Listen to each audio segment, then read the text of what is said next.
நம்ம periodic classification தனிமங்களின் ஆவர்த்தன வகைப்பாடு பாடம் பார்த்துட்டு இருக்கோம்.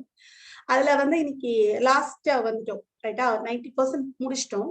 இன்னைக்கு ஒரு சில டாபிக்ஸ் மட்டும் தான் இருக்கு. இது முடிச்சுட்டு இம்பார்ட்டன்ட் கொஸ்டின்ஸ் கொடுக்க போறேன், குறிச்சுக்கோங்க. ஸோ அதனால கிளாஸ் அட்டன் பண்ணும்போது நோட் எல்லாமே இப்போ நோட் பேனா எல்லாம் எடுத்துட்டு வா. இப்ப இந்த பாடத்துல பார்க்க போறது எலக்ட்ரோ நெகட்டிவிட்டி, எலக்ட்ரான் கவர் தன்மை. எலக்ட்ரோ நெகட்டிவிட்டினா என்ன அப்படின்னு சொல்லி பார்த்தா அதுதான் பார்க்க போறோம். இதுல எல்லாமே ஹிண்ட்ஸ் மாதிரி தான் தர வேண்டியது இருக்கு. என்ன காரணம் அப்படின்னா ரொம்ப ஷார்ட்டா தான் கொடுத்துருக்காங்க உங்களுக்கு. எலக்ட்ரோ நெகட்டிவிட்டினா என்ன, எலக்ட்ரோ நெகட்டிவிட்டி என்ன ஆக போகுது, அதாவது பீரியட்ல எப்படி இருக்கு, குரூப்ல எப்படி இருக்கு அப்படிங்கறதுல என்ன செய்ய போறோம், பார்க்க போறோம். சோ அதுல ரைட், வாட் இஸ் எலக்ட்ரோநெகட்டிவிட்டி அப்படின்னு பார்க்க போறோம். பார்ப்போம் ரைட்டா. is relative tendency of an element present in covalently bonded molecule to attract the shared pair of electron towards itself. என்ன சொல்லிருக்காங்க, relative tendency of an element, ஒரு relative tendency of an element to present in a covalently bonded molecule. ஒரு covalent bond இருக்கு, அதுல to attract shared pair of electron towards itself, தன் பக்கம் shared pair of electrons attract பண்ணிக்க பார்க்க போகுது அந்த இது, சரியா. சோ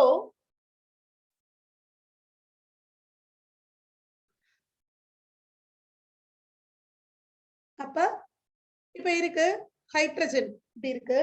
இந்த ஹைட்ரஜன் H ஆகுது ரைட். ஹைட்ரஜன் மாலிகுல் எடுத்துக்கிறோம், அதுல ஹைட்ரஜன் அப்ப H பிரியுது. இது என்ன பண்ண போறோம் அப்படின்னா HCl. இப்ப இது ரெண்டுமே, இது ஒரு எலக்ட்ரான் இது ஒரு எலக்ட்ரான், சோ என்ன செஞ்சிச்சு, மியூச்சுவல் ஷேரிங்ல வந்துருச்சு. ஆனா HCl ஹைட்ரஜனும் குளோரினாவும் பிரியும். இந்த குளோரின் என்ன ஆகும் அப்படின்னா நிறைய எலக்ட்ரானை வச்சுக்கும், ஏன்னா இது மைனஸ் சார்ஜ். அப்ப என்ன பண்ணுதான், ஏன்னா இன்னொன்னு காரணமும் இருக்கு. இந்த ஹைட்ரஜனை காட்டிலும் குளோரினுக்கு மோஸ்ட் எலக்ட்ரோ நெகட்டிவ் ஆட்டம் இது ரைட்டா, மோர் எலக்ட்ரோ நெகட்டிவ் ஆட்டம். இந்த மோர் எலக்ட்ரோ நெகட்டிவ் ஆட்டம் என்ன பண்ணுமா, இந்த ஹைட்ரஜனை தன் பக்கம் ஈர்த்துக்குமா, ஈர்த்து H+ ஆகும் Cl- ஆகும் பிரியுமா. சோ அப்ப இததான் என்ன சொல்றோம், more electronegative atom to attract shared pair of electron towards itself, தன் பக்கம் ஈர்த்துக்குமா. அதனாலதான் அதுக்கு பேரு எலக்ட்ரோ நெகட்டிவிட்டி அப்படின்னு சொல்றோம். சோ இன்னைக்கு நம்ம பாக்குறது electronegativity. Electronegativity is also one type of periodic டேபிள்ல இருக்கக்கூடிய ஒரு பீரியாடிக் ட்ரெண்ட்ஸ்ல பார்த்துட்டு இருக்கோம். அப்படி atomic radius, ionic radius, ionisation energy, electronegativity, electron affinity, electronegativity பார்த்திருக்கோம். அதுக்கான டெஃபினிஷன் இது. சோ என்ன அர்த்தம், ஒரு கோவலன்ட் பாண்ட் மாலிகுல்ல ரெண்டு ஆட்டம் இருந்தது அப்படின்னா ஒரு ஆட்டம் ஷேர்ட் பேர் ஆஃப் எலக்ட்ரான், ரெண்டு எலக்ட்ரானும் தன் பக்கம் ஈர்த்துக்கும். இததான் எலக்ட்ரோ நெகட்டிவிட்டின்னு சொல்றோம். சோ தமிழ்ல சகப்பிணைப்பால் பிணைக்கப்பட்டுள்ள மூலக்கூறில் உள்ள ஒரு அணுவானது சகப்பிணைப்பில் பங்கிடப்பட்டுள்ள எலக்ட்ரான்கள் எலக்ட்ரான் இணைன்னு சொல்லியிருக்காங்க, அதான் ஷேர்ட் பேர் ரைட்டா, தன்மை நோக்கி ஒப்பீட்டு அளவில் கவரும் பண்பு எலக்ட்ரான் கவர் தன்மை ஆகும் அப்படின்னு தமிழ்ல சொல்றாங்க. இதுதான் தமிழுக்குரிய டெஃபினிஷன். ஓகே, இப்ப என்ன பண்றாங்க அப்படின்னா பாலிங் ஒரு ஸ்கேல் கொடுக்குறாரு, ஒரு அளவீடு வைக்கிறாரு. அந்த அளவீடோட ஃபார்முலா இது XaXb ரைட்டா. பாயிண்ட் இந்த இருக்குல்ல 0.182 ரூட் ஆஃப் EAB. ங்கிறது டிசோசியேஷன் எனர்ஜி ஆஃப் ஏபின்னு அர்த்தம், மைனஸ் EAA இன்டூ EBB. இது ஏங்கிற ஆட்டம் மாலிகுல் ஆட்டம், பிங்கிற ஆட்டம், இது ஹாஃப் போட்டிருக்கு ரைட்டா. சோ இப்படி ஒரு ஃபார்முலாவை தர, இந்த ஃபார்முலா நம்ம ஒரு ஆட்டத்தோட எலக்ட்ரோ நெகட்டிவிட்டி வேல்யூவை கண்டுபிடிக்கிறோம். அப்படி கண்டுபிடிக்கும் போது என்ன ஆகுது அப்படின்னா ஹைட்ரஜனுக்கு 2.1, ஃப்ளூரினுக்கு 4 இருக்கு. இந்த பேஸ்ட் ஆன் திஸ் வேல்யூ, இந்த வேல்யூவை வச்சு they find other elements electronegativity value. அததான் உங்களுக்கு ஒரு கிராஃபா புக்ல கொடுத்திருக்காங்க, அதுதான் இந்த கிராஃப், இந்த பாலிங் அளவீடோட கிராஃப். இந்த பாரு ஹைட்ரஜன் 2.1, இப்படி 1 அணுக்கு என்ன செஞ்சிருக்காங்க, எலக்ட்ரோநெகட்டிவிட்டி வேல்யூவை கண்டுபிடிச்சு வச்சிருக்காங்க. ஸோ பேஸ்ட் ஆன் எதை வேல்யூ வச்சு, ஹைட்ரஜன் வச்சு ஃப்ளூரினை வச்சு, அதுதான் இந்த பாலிங் ஸ்கேல். ரைட்டா?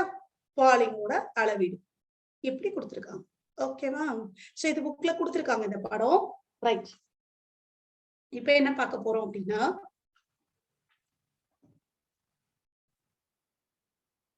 இந்த பீரியட்ல எலக்ட்ரோநெகட்டிவிட்டி என்ன ஆகுது? இன்க்ரீசஸ், பீரியட்ல இன்க்ரீசஸ், குரூப்ல டிக்ரீசஸ். ஓகே, நான் சொன்னேன் லெஃப்ட் டு ரைட் தான் பீரியட், டாப் டு பாட்டம் தான் குரூப்னு சொன்னேன் இல்லையா? சோ இந்த period increases, so period increases, group decreases. Okay, right. காரணம் என்ன அப்படின்னா, small size and attraction, electrostatic force of அட்ராக்ஷனும் ஸ்மால் சைஸ் தான் இதுக்கு காரணம். அப்புறம் நான் இனிமே கொடுக்கறது பூரா பாயிண்ட்ஸுமா, அதனால நோட் பண்ணிக்கோ. அவ்வளவுதான். இதுல பீரியட்ல குறையுது, குரூப்ல சாரி பீரியட்ல கூடுது, குரூப்ல குறையுது. இததான் என்ன செஞ்சிருக்காங்கன்னா இந்த கிராஃப்ல காமிச்சிருக்காங்க. இந்த கிராஃப் லித்தியம்ல இருந்து பாரு, பீரியட்ல கூடிட்டு இருக்கு. Lithium, beryllium, boron, carbon, nitrogen, oxygen, fluorine. இது வந்து பீரியடா, பீரியட்ல ஃபுல்லா கூடுது. அதுதான் இந்த கிராஃப். இது புக்ல கொடுத்திருக்கிற கிராஃப். ஓகே, சரியா? ரைட். இனிமே இருக்கிறது பூராமே நான் உனக்கு இதுதான். ரைட்டியா? ஓகே. சப்ப பீரியட், குரூப் எல்லாம் சொல்லிட்டோம். ரைட். இப்ப என்ன பண்ண போறோம்னா, புரியுதாயா? புரியுதா? ஓகே. இப்ப சில பாயிண்ட்ஸ் எலக்ட்ரோநெகட்டிவிட்டியை பத்தி நான் எழுதி வச்சிருக்கேன். உங்களுக்கு ஒரு மாதிரி பத்தியா கொடுத்துருக்காங்க, அதை ஷார்ட் பண்ணிருக்கேன். Noble gas have zero electronegativity. இது ஒரு இதுமே வரது பூரா ஒன் வேர்டு. நீ ஸ்கிரீன்ஷாட் கூட எடுக்கிறதுனா எடுத்துக்கோ. Noble gas of zero electronegativity noble கேஸ்க்கு.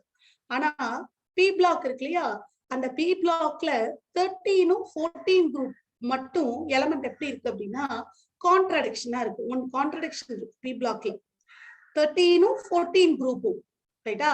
ஆக்சுவலா குரூப் வந்து என்னது, எலக்ட்ரோநெகட்டிவிட்டி டிக்ரீசஸ். ஆனா இந்த 13 14 குரூப் மட்டும் கொஞ்சம் மாறுபட்டு இருக்கு. சோ இது ஒரு கான்ட்ராடிக்ஷன். ரைட்டா? ரைட். அப்ப சோ இவ்வளவு நேரம் பார்த்ததுல எலக்ட்ரோநெகட்டிவிட்டினா என்ன, அதுக்கடுத்து என்ன பார்த்தோம், பீரியட்ல என்ன ஆகுது, குரூப்ல என்ன ஆகுது, அதுக்கு காரணம் என்ன, அந்த கிராஃப் என்ன கொடுத்திருந்தாங்க, தமிழ்லையும் டெஃபினிஷன் பார்த்தோம். ஓகேவா? ரைட்டா? Is it okay? புரிஞ்சுட்டாமா? ரைட். ஓகே. அடுத்து periodic trends in chemical properties. Chemical properties அப்படின்னா என்னன்னா, அதுல என்ன ஆகுது, எலக்ட்ரோநெகட்டிவிட்டி வந்து என்ன ஆகுது, அதுல first valence or oxidation state. வேலன்ஸும் ஆக்சிடேஷன் ஸ்டேட் என்ன செய்ய போறோம், அதுல பார்க்க போறோம். பாரு, பொதுவா இந்த வேலன்ஸ் அப்படிங்கிற வார்த்தைக்கு என்ன அர்த்தம், வேலன்சி அப்படின்னு கண்டுபிடிப்பாங்க. ரைட்டா? Valence or valency, right, or oxidation state. என்ன அப்படின்னா, total number of electron in valence shell. Valence ஷெல்ல இருக்கக்கூடிய total number of electron, total number of electron in valence shell, or 8 minus the number of valence shell. லாஸ்ட்ல இருக்கக்கூடியதுல 8ல இருந்து கழிச்சுக்கணும். 8 minus the number of valence shell அப்படின்னு சொல்றாங்க. சரியா? அதுதான் இந்த oxidation state. Valencia வர்றதுதான் ஆக்சிடேஷன் ஸ்டேட். தமிழ்ல இத மாதிரிதான் சொல்லிருப்பாங்க. இணைதிறன் அல்லது ஆக்சிஜனேற்ற நிலையில் காணப்படும் ஆவர்த்தனம் அப்படின்னு இருப்பாங்க. எலக்ட்ரான் எண்ணிக்கையை பொறுத்து அமையும். நான் சொன்னேன்ல, total number of total number of electrons, அதுதான் இதுல எலக்ட்ரான் எண்ணிக்கையை பொறுத்து அமையும். இணைதிற எலக்ட்ரான்களின் எண்ணிக்கைக்கு சமம். இணைதிறன் எலக்ட்ரான்கள் கூடினா இணைதிறனும் கூடும். எலக்ட்ரான் கூடுச்சுன்னா அதனுடைய வேலன்சியும் கூடுன்னு தமிழ்ல சொல்லியிருக்காங்க. Okay, right. சேம் திங், இங்கிலீஷும் தமிழும் ஒண்ணுதான். ரைட். இப்ப ஆக்சிடேஷன் ஸ்டேட், இந்த வேலன்சியை வச்சு வரக்கூடிய ஆக்சிடேஷன் ஸ்டேட் பத்தி பார்க்க போறோம். சோடியத்துக்கு பாரு, 1s2 2s2 2p6 3s1. நம்ம என்ன சொன்னோம், total number of electron in valence shell. ரைட்டா? இணைதிறன் கூட்டில் இருக்கக்கூடிய, அதாவது கடைசியா இருக்கக்கூடிய வேலன்ஸ் ஷெல். அப்ப இதுக்கு எத்தனை இருக்கு, 1. அப்ப இதனுடைய ஆக்சிஜன் ஸ்டேட் என்ன, +1. ஓகேவா? புரிஞ்சுதா? ரைட். இப்போ ஃப்ளூரின் இருக்கு. ஃப்ளூரின் எப்படி பார்க்கணும், 1s2 2s2 2p5. இது ரெண்டுமே லாஸ்ட் எலக்ட்ரான். சோ 2 + 5 7. இப்படியும் 7, அதை என்ன பண்ணணும் 8ல இருந்து கழிக்கணும் 8 - 7 1 அப்போ ஃப்ளூரினுக்கும் +1 சரியா சோ ஃப்ளூரினுக்கு +1 சோடியத்துக்கு +1 ரைட்டா சோ இந்த மாதிரி சொல்றாங்க சரியா ஓகேவாமா இது வரைக்கும் புரிஞ்சுதாயா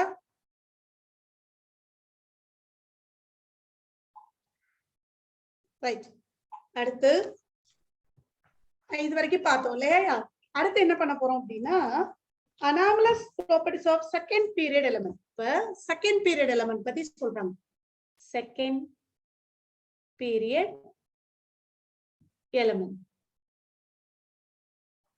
first period தான் நம்ம சொல்லிட்டோம் எப்படிங்கறது சொல்லிட்டோம் இப்ப second period elements பத்தி சொல்றாங்க so first element of each group differ அதாவது ஒரு group இருக்குன்னு வெச்சுக்கோ இப்ப lithium beryllium boron carbon nitrogen oxide அது மாதிரி ஆல்கலி மெட்டல்ல செகண்ட் பீரியட் எலிமெண்ட்ஸ் சொல்லி பார்த்தா போரான் அலுமினியம் இதெல்லாம் என்ன ஆகுது டிஃபர் ஆகுது எதுல அப்படின்னா அதாவது இதனுடைய வேலன்ஸ் வந்து ஒன்னாதான் இருக்கு வேலன்சி இஸ் 4 இருக்கு பட் இதோட சாரி வேலன்சில கூட டிஃபர் ஆகுது இது +4 இது +6 இது +6 இது +4 அனாமலஸ் பிஹேவியர்னா என்ன அர்த்தம் வேறுபட்ட தன்மைன்னு அர்த்தம் அந்த குரூப்ல இருக்கக்கூடிய தனிமங்களை காட்டிலும் முதல்ல இருக்கிற தனிமம் வந்து வித்தியாசமா இருக்கு ரைட்டா அந்த அதர் எலிமெண்ட்ஸ் வந்து வித்தியாசமா இருக்கு ஃபர்ஸ்ட் எலிமெண்ட் மட்டும் வேற மாதிரி இருக்கு எப்படி இப்ப லீடர்னா ஒரு மாதிரி கிளாஸ்ல பிஹேவ் பண்ணுவான் தெரியுமா அவன் தான் அந்த கிளாஸ்க்கே ஹீரோ மாதிரி அது மாதிரி இப்படி சோ இப்ப ஆல்கலி மெட்டலும் ஆல்கலைன் எர்த் மெட்டலும் அயானிக் காம்பவுண்ட ஃபார்ம் பண்ணுது ஆல்கலி மெட்டலும் ஆல்கலி எர்த் மெட்டலும் அயானிக் காம்பவுண்ட ஃபார்ம் பண்ணுது சரி ஏன்னா இதெல்லாம் பாயிண்ட்ஸ் இப்ப எழுதிக்கும் alkali and alkaline earth metal form ionic compound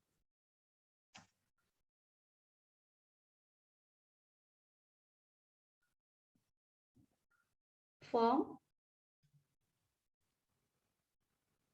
ionic compound form பண்ணும் ஆனா இந்த லித்தியம் பெர்லியம் இருக்குல்ல இது வந்து என்னன்னா கோவலன்ட் காம்பவுண்ட ஃபார்ம் பண்ணும் இதான் இதனுடைய நான் இப்ப எழுதுறது எல்லாமே ஒன் வேர்ட்ல கேட்கலாம் அதனால மார்க் பண்ணிக்கோ சரியா ரைட் அடுத்து செகண்ட் பீரியட் எலிமெண்ட்ஸ் வேலன்ஸை பத்தி சொல்லிட்டேன் உனக்கு இது வந்து ஃபுல்லாவே பாயிண்ட் தான் இதுல இருக்கிறது எல்லாமே பாயிண்ட் தான் அடுத்து என்ன பார்க்க போறோம் அப்படின்னா டயகனல் ரிலேஷன்ஷிப்னு ஒண்ணு பார்க்க போறோம் டயகனல் ரிலேஷன்ஷிப்னா தமிழ்ல மூளை விட்ட தொடர்புன்னு பேரு இந்த பாரு இந்த மாதிரி இருக்கு பாரு லித்தியம் மெக்னீசியத்தோடையும் பெர்லியம் அலுமினியத்தோடையும் போரான் சிலிக்கனோடையும் இது ஒரு குரூப் ஆனா இந்த ஃபர்ஸ்ட் எலிமெண்ட் இந்த ரெண்டாவது குரூப் எலிமெண்டோட இதாகுது அதாவது ஒண்ணு இதோட கேரக்டரும் ஒன்னா இருக்கு இதோட கேரக்டரும் ஒன்னா இருக்கு இப்ப எப்படின்னா அததான் என்ன சொல்றோம்னா டயகனலி பிளேஸ்டா சிமிலர் ப்ராப்பர்ட்டிஸ் இருக்குங்கிறோம் டயகனலி பிளேஸ்டா இருக்கிறது எப்படி அப்படின்னா lithium beryllium boron carbon sodium magnesium aluminium silicon இப்படி இருக்கு இது என்ன ஆகுது எதோட இதாகுது இது ரெண்டு ஈக்குவலா இல்ல இது ரெண்டு ஈக்குவலா இருக்கு இப்படி சேம் ப்ராப்பர்ட்டில இருக்கு இந்த மாதிரி இருக்கிறதுக்கு பேர் தான் டயகனல் ரிலேஷன்ஷிப் தமிழ்ல மூளை விட்ட தொடர்பு பேரு தனிமங்களின் பண்புகளில் காணப்படும் ஒற்றுமைத்தன்மை மூளை விட்ட தொடர்புகளாக செல்லும் போது 2ஆம் 3ஆம் வரிசையில் உள்ள தனிமங்கள் எனது அதாவது இதோட தன்மையை வந்து கொண்டுள்ளதுன்னு சொல்றோம் so similarity in properties existing between the diagonally placed element is called diagonal relationship சரியா சோ அது கண்டிப்பா என்ன செய்யணும் இது ஒரு 2 மார்க் உறுதியா என்ன செய்வாங்க கேட்பாங்க மூளை விட்ட தொடர்புன்னு முதல்ல வைக்கணும் diagonal relationship ஓகேவா சோ இந்த क्वेश्चन 2 மார்க்ல கண்டிப்பா வரும் இததான் எழுதணும் என்ன எழுதணும் similarity in properties இதை எழுதிட்டு similarity in properties existing between diagonally placed elements is called diagonal relationship அப்படின்னு சொல்றோம் ஓகே ரைட் அப்புறம் இந்த பாடத்துல பார்த்தோம்னா என்ன வருதுன்னா periodic trends in chemical reactivity அதாவது ரியாக்டிவிட்டியில கெமிக்கல் ரியாக்டிவிட்டியில எப்படி இருக்கு, அது எப்படி செயல்படுது அப்படின்னு சொல்லி பார்க்க போறோம்.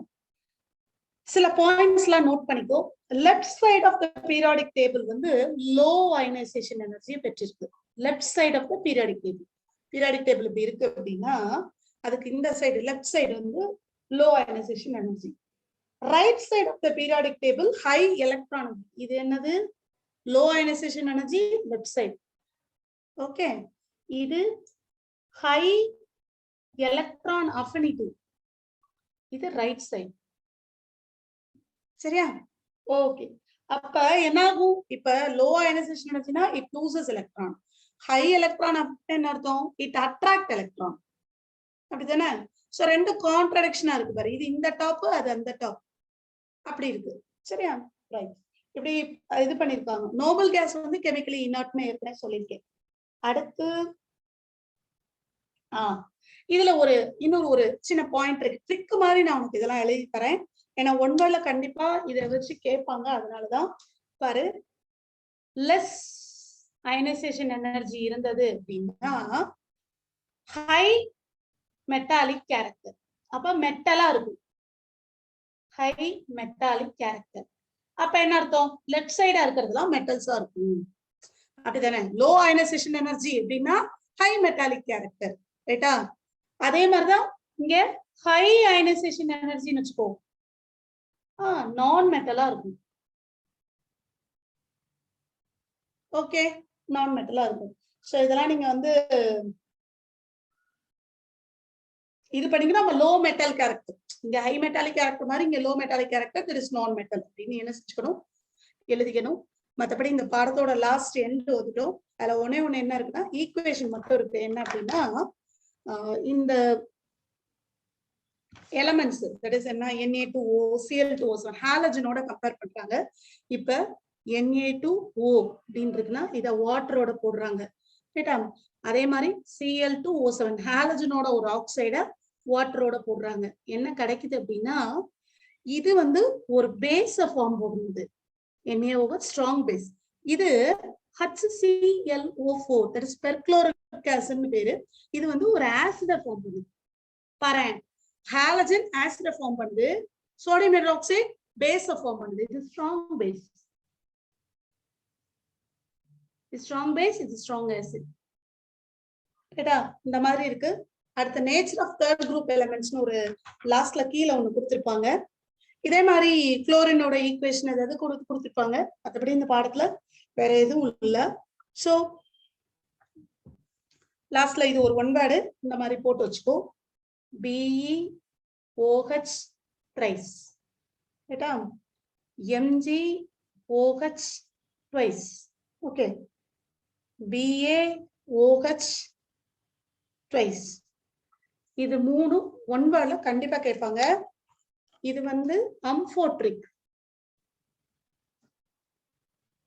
அம்ஃபோட்ரிக், ஓகே. இது வீக்லி பேசிக், வீக்லி பேசிக் குறிச்சுக்கோ. இது ஸ்ட்ராங்லி பேசிக். அம்ஃபோட்ரிக்னா போத் என்னமா?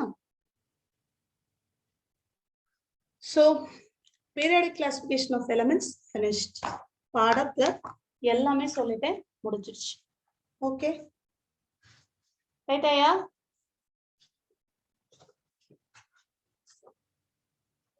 அதுக்கான ஈக்குவேஷன் தான் இது. நான் இப்ப சொன்னேன்ல, இதை குறிச்சுக்கோ.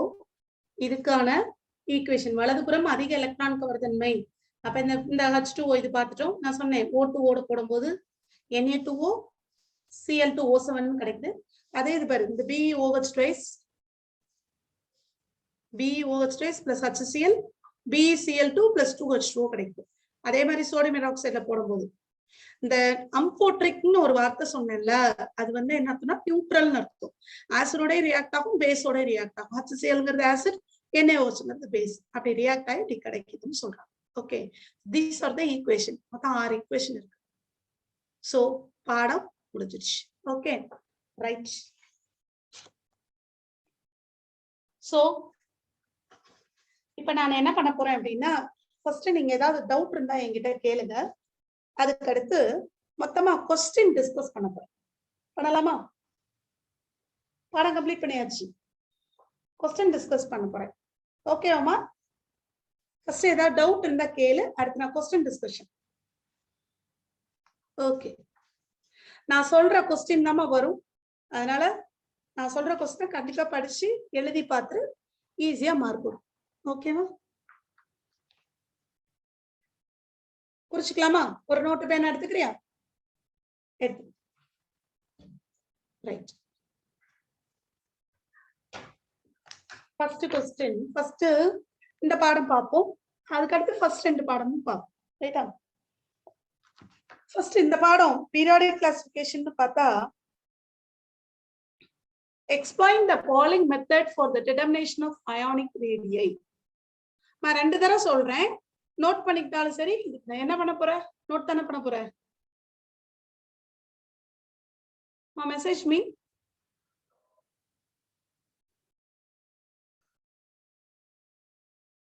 Okay, right.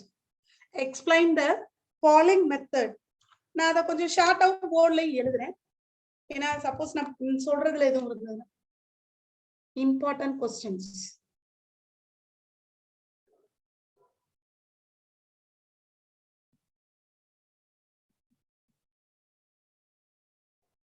Pauling method. Pauling method for the determination of ionic radii. சரியா? Pauling முறை அப்படின்னு சொல்றதுன்னா அயனி ஆரம் கண்டுபிடிவதற்கான முறை. சரியா? தமிழ்ல அப்படியே சொல்லிடுறேன். அடுத்த கொஸ்டின் பார்த்தா periodic trends in ionization potential. ionization potential, ionization energy, ionization enthalpy எல்லாம் ஒண்ணுதான். வேற கொஸ்டின் நினைச்சிட கூடாது. சோ periodic trends in இதெல்லாம் 5 மார்க். என்ன? periodic trends in ionization potential. ரைட்டா? ஓகே. அடுத்து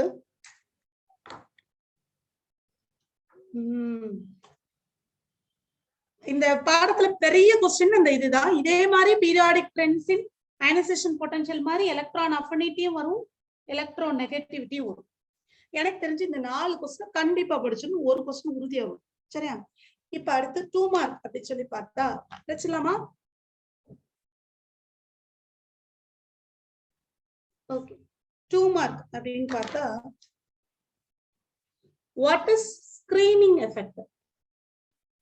திரைமறைப்பு விளைவு என்பது என்ன? Screening effect. ரைட்டா? ரெண்டாவது, இது வந்து ஒரு புக் பேக் கொஸ்டின் தான், ஆனா கண்டிப்பா வரும். Why halogen act as an oxidising agent. நிச்சயமா அந்த கேள்வி வரும். கொஸ்டின் பேப்பர்ல பார்க்கலாம். Why halogen act as an oxidising agent. Okay, இந்த கொஸ்டின். அடுத்து modern periodic law. Modern periodic லா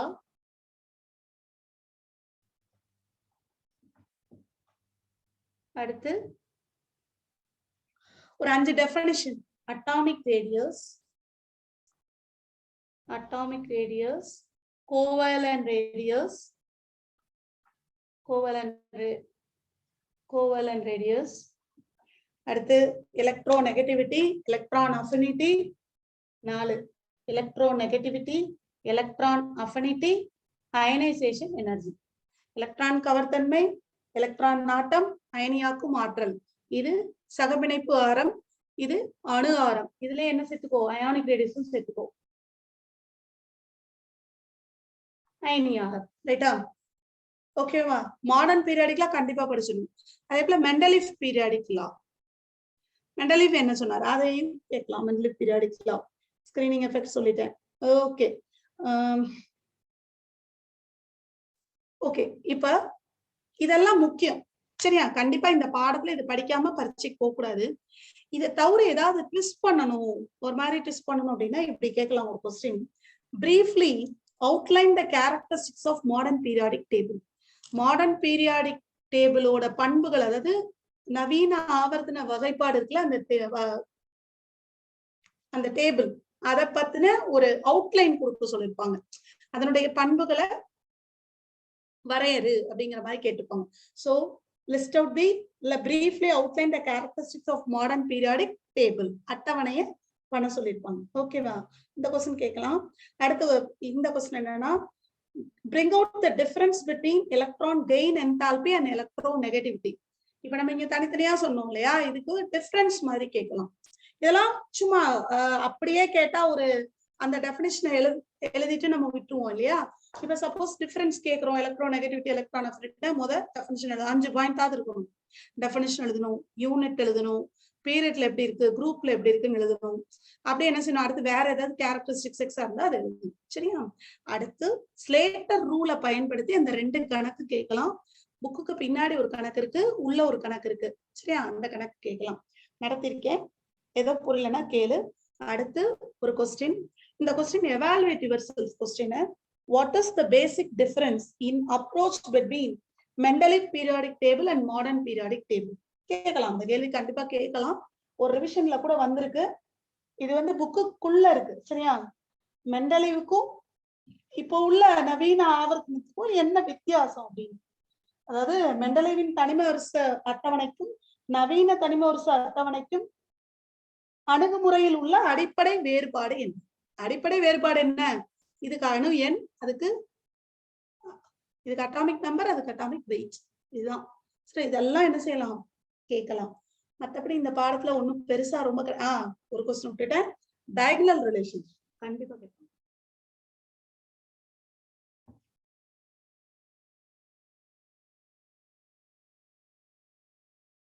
டயகனல் ரிலேஷன்ஷிப். சரியா? சோ இத முதல்ல படிச்சுக்கோ, நிச்சயமா சமம் வரும். சரியா? ஓகே அம்மா, செகண்ட் லெசன் போலாமா? செகண்ட் லெசன் ஃபர்ஸ்ட் லெசன் சொல்லிடுறேன், நேரம் இருக்கு சொல்லிடுறேன். என்ன இப்பவே சொல்லிட்டோம்னா அடுத்து நான் ஃபோர்த் லெசன் போயிருவேன். ரைட், செகண்ட் லெசன் சொல்றேன். செகண்ட் லெசனை பொறுத்த வரைக்கும் 5 மார்க் அப்படின்னு பார்த்தா,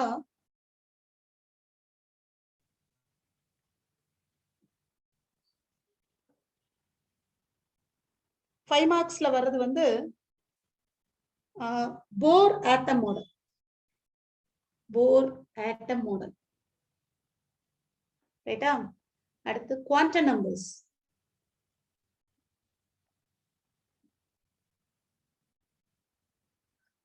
போர் அணு மாதிரி குவாண்டம் எண்கள். ஓகே. அடுத்து இந்த கொஸ்டின் புக் பேக் தான் 5 மார்க்ல இருக்கும். டிஸ்கிரைப் ஆஃபாப் பிரின்சிபல்னு இருக்கும்.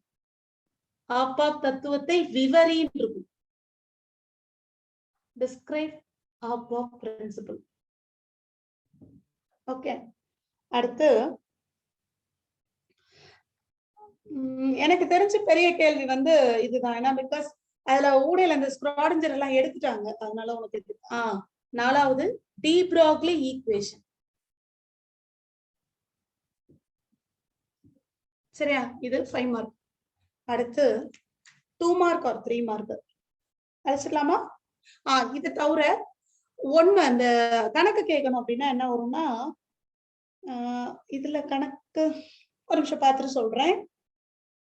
அந்த இதை வச்சு வரும், பால் எக்ஸ்க்ளூஷன் பிரின்சிபல் வச்சு கிரிக்கெட் பால், அயன் பால், அந்த சம்லாம் வரும். ஓகேவா? எல்லா கணக்குமே நான் உனக்கு போட்டிருக்கேன். சரியா? அதுல இந்த குவாண்டம் நம்பர்ஸ் வச்சு அந்த மிஸ்ஸிங் குவாண்டம் நம்பர்ஸ் அது வரும். அதுக்கு அடுத்து பாத்தீங்கன்னா what are the how many orbitals are possible for n equal to 4, n equal to 3, n equal to 2 னு அவங்கள என்ன பண்ணுவாங்க, ஃப்ரேம் பண்ணி கேட்பாங்க. ஓகேவா? அது n equal to 4 16 ஆர்பிட்டால், அது வந்து ஞாபகம் வச்சுக்கோ. கண்டிப்பா ஒரு क्वेश्चन வரும், அது புக் பேக் தான். ரைட்டா? அடுத்து 2 or 3 மார்க்ஸ், 2லயும் வரலாம் 3லயும் வரலாம். என்ன அப்படின்னா 2 or 3 மார்க்ஸ். ஃபர்ஸ்ட் ஆஃபாப் பிரின்சிபல், அதாவது 3 மார்க் 2 மார்க்ல எழுதுறது. அது இது டெஸ்கிரைப் பண்ண சொன்னது. இது பிரின்சிபல் மட்டும் என்னன்னு எழுது, Hund's rule. ரைட்டா? அடுத்து பாலி எக்ஸ்க்ளூஷன் பிரின்சிபல்.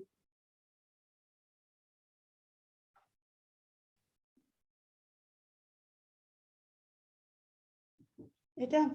அடுத்து வாட் ஆர் குவாண்டம் நம்பர்ஸ் கேட்கலாம். சரியா? 2 மார்க்ல கேட்கலாம், what are quantum numbers. Degeneracy அப்படின்னு கேட்கலாம். What is degeneracy? இந்த கேள்விலாம் கேட்கலாம். டீஜெனரசினா என்ன அர்த்தம்? ஒரே சேமா இருக்கக்கூடியது, ரைட்டா? சேம் லெவல்ல இருக்கிறது. அடுத்து வந்து எக்ஸ்சேஞ்ச் எனர்ஜி, எக்ஸ்சேஞ்ச் எனர்ஜி, ரைட்டா? சோ இதுதான் செகண்ட் லெசன் அவர் பொறுத்த வரைக்கும் இருக்கிறது. புக்குக்கு பின்னாடி இருக்கிற கேள்வி எல்லாமே படிச்சிடணும், எதையுமே விடக்கூடாது. ஏன்னா புக் பேக் நிறைய கேட்பாங்க. இருந்தாலும் இது உள்ள இருந்து வரக்கூடியது நான் உனக்கு வந்து என்ன செஞ்சிருக்கேன், சொல்லியிருக்கேன். ஓகேமா? ரைட். அடுத்து 41வது கேள்வியா ஒண்ணு இருக்கும். இந்த an atom of element contain 35 electron and 45 neutron. இது அதனுடைய புரோட்டான் கேட்டு எலக்ட்ரானிக் கான்ஃபிகரேஷன் கேட்டிருப்பாங்க. அந்த கொஸ்டின் கண்டிப்பா வரும். அதே போல நான் சொன்னேன்ல 37வது question, how fast must a 54 gram tennis ball travel in order to have, இந்த கொஸ்டின் கண்டிப்பா வரும், அதை குறிச்சுக்கோ. அப்புறம் what is the de Broglie wavelength, அதை வச்சு, அதாவது 47 புக்ல 41 47 புக்ல சம்ஸ் 37 இதெல்லாம் கண்டிப்பா என்ன செஞ்சுக்கோ, சம்ஸ் குறிச்சுக்கோ. Okay right.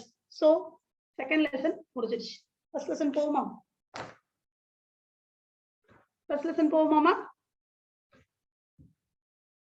மொத்தமே 3 சேர்த்து 25 கேள்வி தான் வரும். அழகா படிச்சு சூப்பரா மார்க் எடுத்துடலாம். சரியா? சென்டா வாங்கணும். ஓகேமா? இதுல இந்த செகண்ட் லெசன்ல ஒரு ரொம்ப ஒரு இதா கேட்கணும், ட்விஸ்டா கேட்கணும், ஷேப்ஸ் ஆஃப் ஆர்பிட்டால்ஸ் கேட்கலாம். ஒரு 5 மார்க்ல கேட்கலாம். சரியா? நான் ட்விஸ்ட்னு சொல்றேன். அப்புறம் இன்னொன்னும் கேட்கலாம். என்ன கேட்கலாம்னா, ரூதர்ஃபோர்ட் ஸ்கேட்டரிங் எக்ஸ்பெரிமெண்ட் இருக்குல்ல, அதையும் கேட்கலாம். அதெல்லாம் வந்து உள்ள இருந்து கேட்கக்கூடியது, ரூதர்ஃபோர்ட் ஸ்கேட்டரிமெண்ட். அடுத்து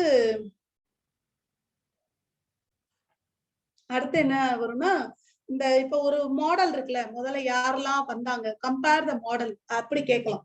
இதெல்லாம் உள்ள இருந்து அவங்களா ஃப்ரேம் பண்ற கொஸ்டின். சரியா?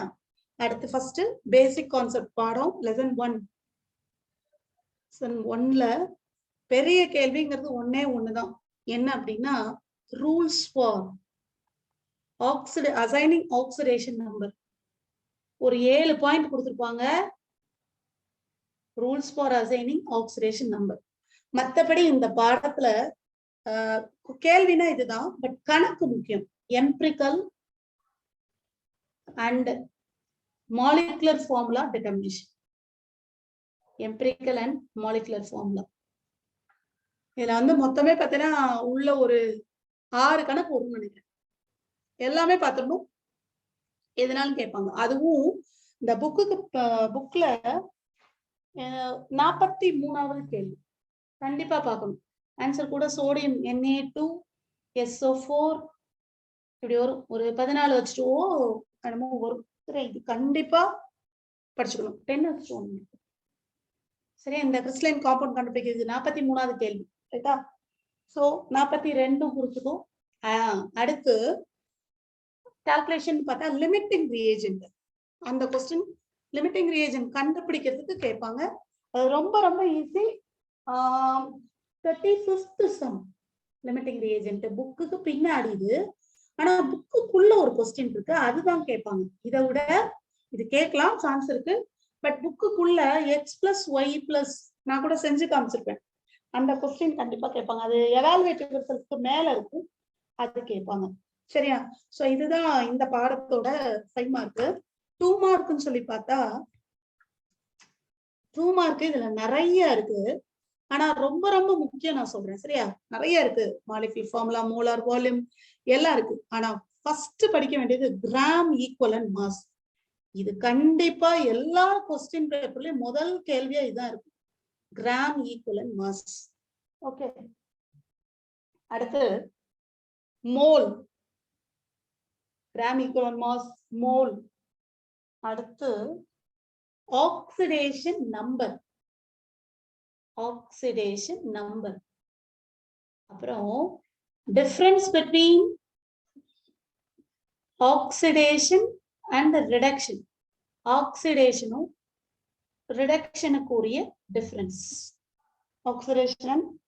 Reduction difference. சரியா? உறுதியா கேட்பாங்க. அப்புறம் ஒரு மோலார் மாஸ் கண்டுபிடிக்கிறதுக்கான ஒரு கணக்கு புக்ல இருக்கும். 31 கேள்வி புக்ல. ரைட்டா? அப்புறம் limiting reagent. What is limiting reagent? இது வந்து புக்குக்குள்ள இருந்து வர question. What is limiting reagent கேட்கலாம். மற்றபடி உங்களுக்கு வந்து அந்த பின்னாடி இதெல்லாம் டெலீட் ஆயிடுச்சு. ஆக்சிடேஷன் நம்பர் சொல்லிட்டேன். இன்னொரு ஒரு கொஸ்டின் கேட்கலாம். Right example, life example for oxidation ஒரு கொஸ்டின் கேட்கலாம். சரியா? அது வந்து எதுல வந்து எழுதணும்னா பேஜ் நம்பர் 19ல ரெடாக்ஸ் ரியாக்ஷன் புரிய எக்ஸாம்பிள்னு கேட்கலாம். இந்த கொஸ்டின் ஒரு உள்ள இருந்து வருது. சரியா? கேட்கலாம். அதுக்கு example burning of LPG, rusting of iron, அது எழுதணும். ரைட்டா? பேஜ் நம்பர் 19ல இருக்கு. ஓகே. ஸ்டாக்கியோமெட்ரிக் ப்ராப்ளம்ஸ் கேட்கலாம். பட் ஆனா இதுல ப்ராப்ளம் கேட்டா கண்டிப்பா என்ன கேட்பாங்க? Empirical and molecular formula, limiting reagent, அதுக்கப்புறம் தான் ஸ்டாக்கியோமெட்ரி. ஓகேவா? ஃபர்ஸ்ட் இதை பார்த்துட்டு போகணும். அதுக்கடுத்து அசிடிட்டி, பெசிசிட்டி, இதெல்லாம் இது ஒரு கொஸ்டின் என்ன அப்படின்னா இந்த மோலார் வால்யூம், மோலார் மாஸ், இதுக்கான டிஃபரன்ஸ். அடுத்து அவகேட்ரா நம்பர், அது அவ்வளவுதாமா. சோ மொத்தமே இப்ப பாரு, இப்ப கொஸ்டின் டிஸ்கஸ் பண்ணதுல ஒரு 25 கேள்வி வந்திருக்குமா? அவ்வளவுதான் வந்திருக்கு. அழகா 3 பாடம் என்ன செய்யலாம்? தூக்கி சாப்பிடலாம். ரைட்டா? உனக்கு அடுத்து ஃபண்டமெண்டல்ஸ் தானே நடத்தணும் உங்க 2 பேருக்கும். ஓகே. சோ நேரம் ஆயிடுச்சுன்னு நினைக்கிறேன். கிளாஸ் முடிச்சுக்கலாம். சரிம்மா? நல்ல படி. இதெல்லாம் படிச்சு முடிச்சு ஒரு தடவை எழுதிட்டு பாரு. அடுத்த கிளாஸ்ல பார்க்கலாம். ஃபண்டமெண்டல்ஸ் தானே வேணும் சந்துரு அடுத்து? எஸ். ஓகே. நாளைக்கு அடுத்த கிளாஸ்ல பார்க்கலாம் ஃபண்டமெண்டல்ஸ் ஆஃப் ஆர்கானிக் கெமிஸ்ட்ரி. ஓகேமா? 3 பாடம் நல்ல தரவா இருந்துக்கும். ஓகேவா? சரி. தேங்க்யூ. ஜனா, வாழ்க பாரதம், வெல்க தமிழர். நன்றி, வணக்கம்.